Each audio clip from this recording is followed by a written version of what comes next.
Welcome everyone, this is Andre's Restart, and this time we are talking about why an April Nintendo Direct makes sense.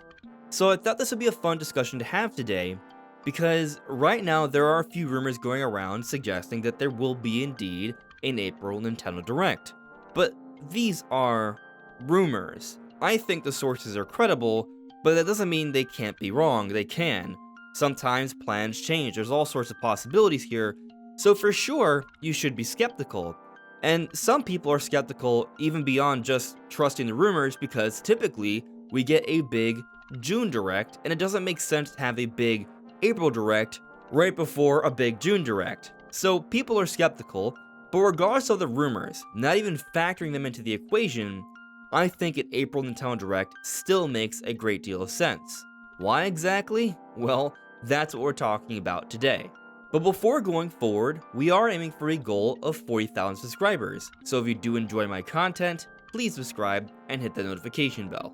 So if you are curious about these rumors and you haven't heard about them before, I've already talked about them in a video. I will put that in the iCard and the end screen if you are curious.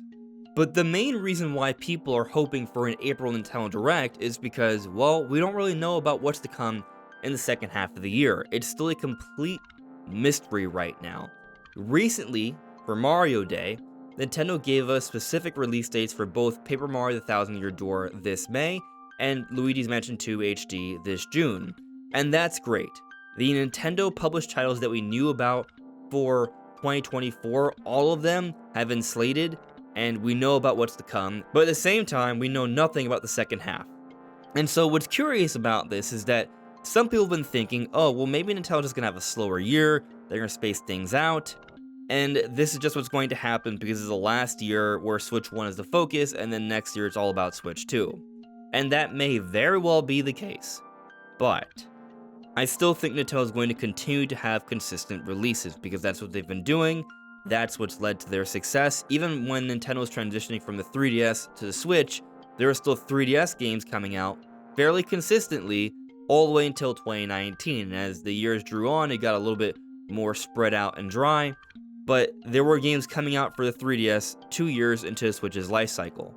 And so it's the idea that before Switch 2 even comes out, that the Switch will start to dry up, I think is very unlikely. And up to this point, Nintendo has shown that they are continually coming out with consistent games.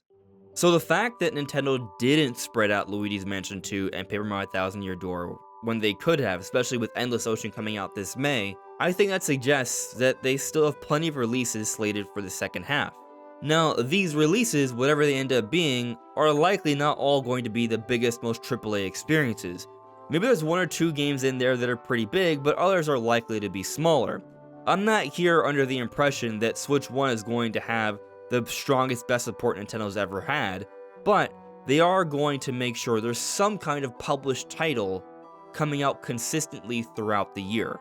So point is, more announcements need to be made, and a Direct is typically how Nintendo does that.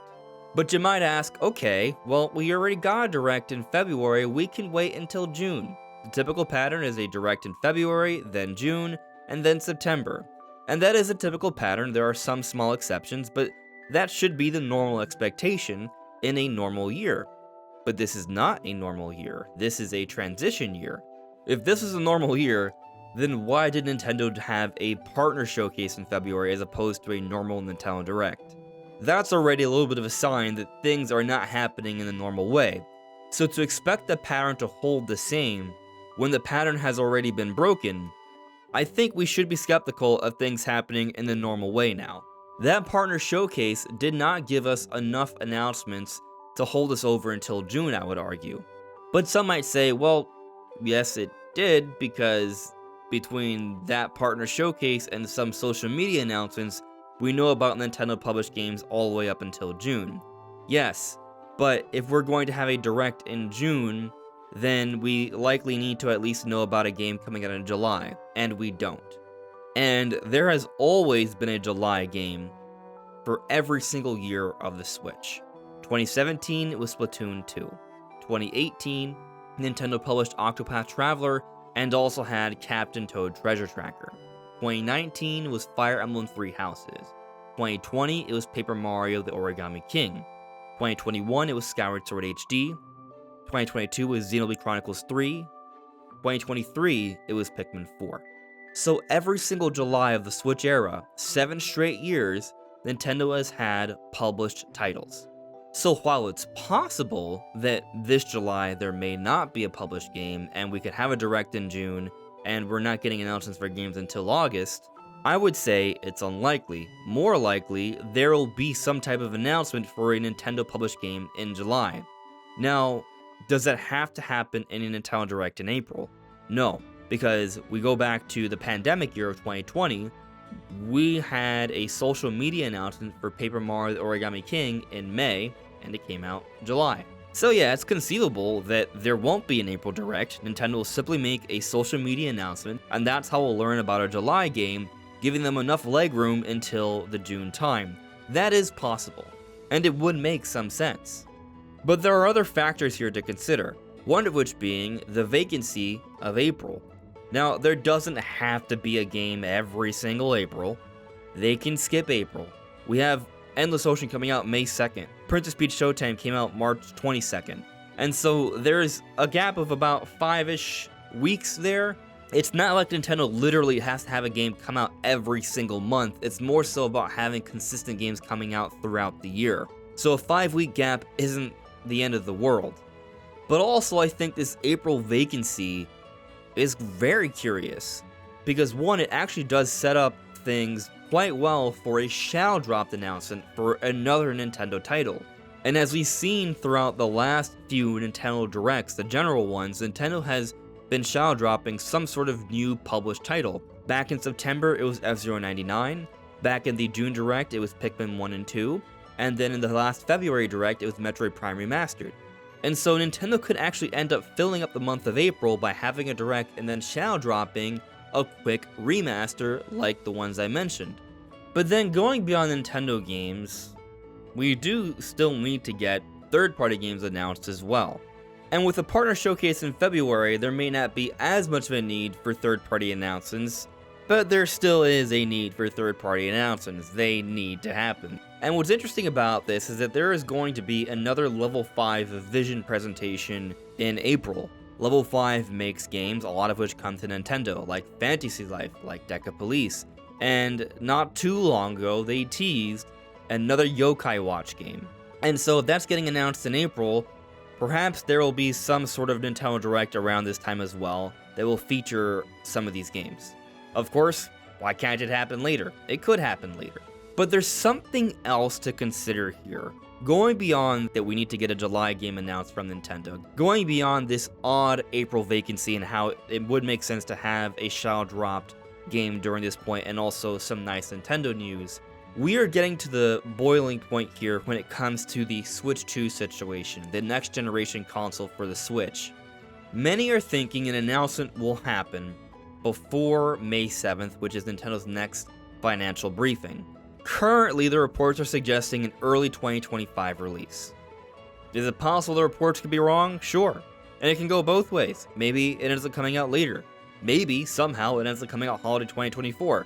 These are possibilities. I would say they are unlikely, but they're worth considering. Most likely, the reports I would say are going to be true. Early 2025 is when this system is going to be coming out. But of course, we'll see. Main point here, though, is that the console is coming soon, and an announcement needs to happen soon. And with the end of the year financial briefing, well, that might be the time to finally make some sort of announcement. And actually, some are thinking that the announcement would have to happen before the financial briefing, like some sort of public social media clarification. Interestingly, as I've pointed out in a few other videos recently, Nintendo gave us clarification on when the Switch was going to be coming out, April 2016. They told us the NX, which we came to know as the Switch later on, will be coming out March 2017.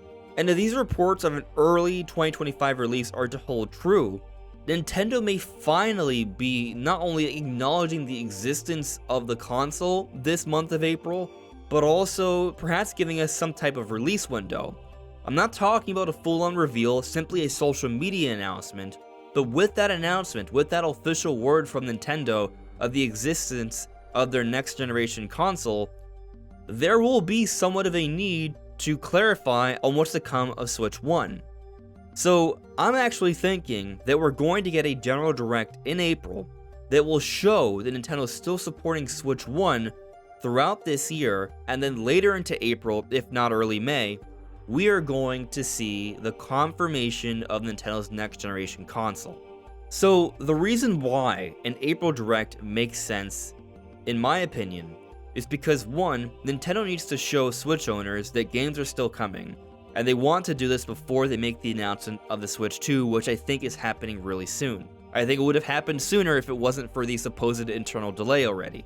But then two, we need to learn about a July Nintendo published title, and a great way to do that is 3 Direct. But then 3, we are well positioned for a Shadow Drop game in April. April has an odd vacancy, so this is a good time to have a Direct. But then 4, we only got a partner showcase in February, not a full-on Direct. There's a little bit more of a need for something more substantial sooner than later. And so that's why I think an April Direct makes sense. We're not going to get a normal June Direct because we would get it in April. It would be a bigger Direct, and Nintendo will start to position themselves in marketing Switch 2. And that's what's shaking things up here. That's likely why we just got a partner showcase to start the year. This is a transition year, and thus the typical pattern isn't going to apply. But what do you all think?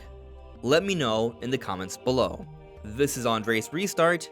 Thank you so much for listening and watching, and I'll see you all really soon. Take care.